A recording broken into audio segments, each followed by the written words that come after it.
Shifting focus now to Ukraine. Kiev did something unprecedented. It conducted its first ever attack on the oil export infrastructure that funds Moscow's operations. What impact will this attack have? Will it turn the tables in Kiev's favor? Over the next few minutes, we discuss this and more. First things first, where did this attack unfold? Near the Black Sea port of Novorosissysk, which is a major hub for Russian oil exports. It in fact serves as both a naval base and a trade port, with a history that goes back a millennia to Greek rule. On the midnight of the 4th of August, this port came under attack. Have a look at these visuals. They have been released by a Ukrainian intel body. The footage appears to have been filmed on a maritime drone. It shows a Russian drone attacking a Russian naval ship. The ship is thought to be the Novorosissysk, one of the biggest ships in Russia's arsenal. It is primarily a landing ship designed to launch amphibious forces close to shore for beach landings, but also to dock and quickly unload cargo at ports.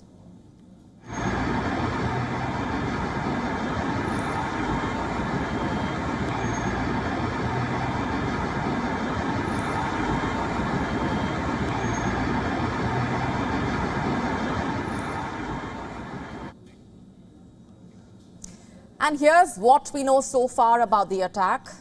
It involved the use of at least 2 sea drones. One of them was carrying 450 kilograms of dynamite. The attack unfolded near the coastline of Novorosissysk. Now, for the unversed, sea drones are small unmanned vessels which operate on or below the water's surface. Ukraine has been using a lot of them due to Moscow's blockade in the Black Sea.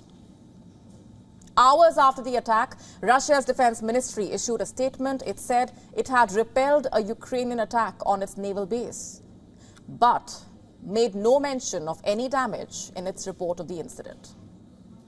Now, Ukraine says Moscow is lying. Let me quote its exact statement. As a result of the attack, the Novorosissysk received a serious breach and currently cannot conduct its combat missions. All the Russian statements about a repelled attack are fake. That's not all. A video has also been released. It claims to show the Russian naval ship being tugged to the shore by another vessel. Agencies like the Reuters have been able to identify the ship as the one Ukraine claims to have attacked, based on its shape, which matches the file imagery. Now, if these videos and the claims are indeed true, then this attack could prove to be a minor setback for Russia, simply because Novorosissysk is one of the most important naval bases for Moscow. It handles around 2% of the world's oil supply and grain exports. In fact, reports say around 1.8 million barrels of oil is exported from here every day.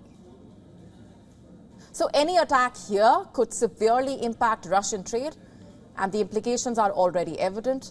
Last we checked, the port had temporarily halted its operations. The exports of grain had stopped. Ship movement had also been temporarily halted. Now, all said and done, the bigger question is, will this war be able to turn the tables in Ukraine's favor? Will this latest move have any impact of that sort? The answer is unlikely. You see, this attack is just a small win for Ukraine. To make major gains, it needs to strike Russia on the battlefield.